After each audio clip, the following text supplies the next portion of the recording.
Hello everyone, welcome to Lucky Education. और आज हम डिस्कस करेंगे अंटार्कटिका के बारे में। और ये वाला जो टॉपिक है आपका क्लास 12 की पॉलिटिकल साइंस बुक है आपकी, कंटेम्प्रेरी वर्ल्ड पॉलिटिक्स का chapter number 6 environment and natural resource में ये दे रखा है। तो शुरुआत करते हैं अंटार्कटिका। अंटार्कटिका आप सब ने इसके बारे में सुना होगा। ये कॉन्टिनेंट है, पहली बात तो, है ना। और टोटल कॉन्टिनेंट कितने हैं ये भी आपको पता होगा। टोटल कॉन्टिनेंट है 7। और जब हम वर्ल्ड का मैप देखते हैं तो नीचे साउथ की साइड में यहाँ पर जो वाइट वाइट जब दिखता है मतलब मैप में, दैट इज अंटार्कटिका। ठीक है, अंटार्कटिका एक ऐसा कॉन्टिनेंट है जहाँ लाइफ नहीं है। ठीक है, पूरी साल कैसा रहता है, ये कोल्ड रहता है, बर्फ़ ही बर्फ़ रहती है। और यहाँ पर जो मेन जो ये वर्ड मिलते हैं ये है पेंगुइन। पेंगुइन यहाँ पे बहुत ज़्यादा देखने को मिलते हैं। पूरी तरह से बर्फ़ से मतलब ये ढका हुआ कॉन्टिनेंट है अंटार्कटिका। ठीक है, तो शुरुआत करते हैं अंटार्कटिका के बारे में, समझते हैं इसमें क्या क्या चीज़ें अंटार्कटिका के बारे में दे रखी हैं। तो पहली बात, अंटार्कटिका एक कॉन्टिनेंटल रीजन है, मतलब कॉन्टिनेंट का पार्ट है। इसके एरिया की बात करें तो 14 मिलियन स्क्वायर किलोमीटर एरिया में फैला हुआ है। और दुनिया का 26% ऑफ वर्ल्ड वाइल्डरनेस एरिया है ये। 90% इसका एरिया जो है यहाँ पे आपको बर्फ़ देखने को मिलेगी। और 70% यहाँ पे मतलब प्लेनेट का 70% फ्रेश वाटर यहाँ पे देखने को मिलेगा। और साथ के साथ में ओशन में भी एक्सटेंड है, ओशन में भी थोड़ा फैला हुआ है, 36 मिलियन स्क्वायर किलोमीटर। ये डेटा तो तुमसे खैर कोई पूछने वाला नहीं है, बट फिर भी एक मतलब नॉलेज के लिए। और यहाँ पर लाइफ जो है, टेरेस्ट्रियल लाइफ बहुत ज़्यादा लिमिटेड है। और हाईली प्रोडक्टिव मेरीन इकोसिस्टम है। मेरीन इकोसिस्टम इनका बहुत अच्छा है। यहाँ पे मरीन ऑर्गेनिज्म बहुत सारे पाए जाते हैं। और पर टेरेस्ट्रियल लाइफ की बात करें, जो ज़मीन पर रहने वाले जीव जंतु है वो बहुत ज़्यादा यहाँ पे कम है।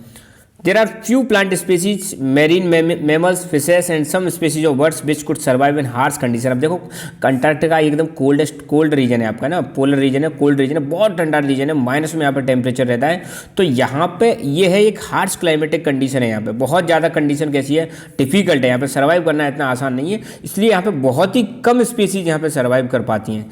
एक यहाँ पे मतलब एक मेरीन ऑर्गेनिज्म पाया जाता है जिसका नाम है क्रिल। ये वाला जो है ये क्रिल है, ये मेरीन फूड सिस्टम के सेंट्रल पार्ट है। और बाकी जो एनिमल्स हैं क्रिल को खाते हैं, क्रिल को बाकी एनिमल खाते हैं। तो मतलब शुरुआत मतलब यहीं से हो जाती है, समझ लो।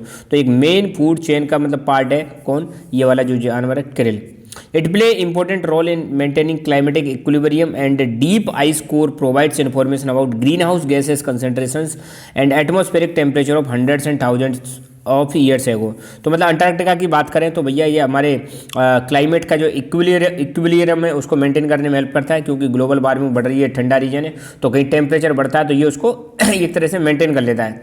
प्लस अगर अंटार्कटिका वाले रीजन में अगर उसकी आइस की अगर हम खुदाई करें तो वहाँ से नीचे से जो हमें जानकारी मिलेगी किसके बारे में, ग्रीन हाउस गैसेस के कंसंट्रेशन के बारे में जानकारी मिलेगी कि हजारों साल पहले या कई सौ साल पहले कौन कौन सी ग्रीन हाउस गैसेस हुआ करती थी, उनके बारे में भी हमें जानकारी मिल जाएगी अंटार्कटिका वाले रीजन से। अब नाउ क्वेश्चन ये निकल के आता है कि ये जो सबसे ठंडी जगह है, सबसे दूर जगह है, एक विंडिएस्ट कॉन्टिनेंट है जहाँ बहुत ज़्यादा मतलब विंड भी चलती है, इसको कौन इसका मालिक है भाई, क्लेम कौन करता है। तो कई कंट्री जो हैं इस पर अलग अलग तरीके से क्लेम करते हैं। जैसे कुछ कंट्री हैं, United Kingdom, France, New Zealand, Australia, Norway, Chile, Argentina, ये कहते हैं कि यार ये अंटार्कटिका हमारा रीजन है मतलब लीगल क्लेम करते हैं।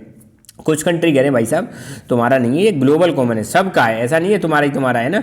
तो ये क्लेम के बारे में बात रही।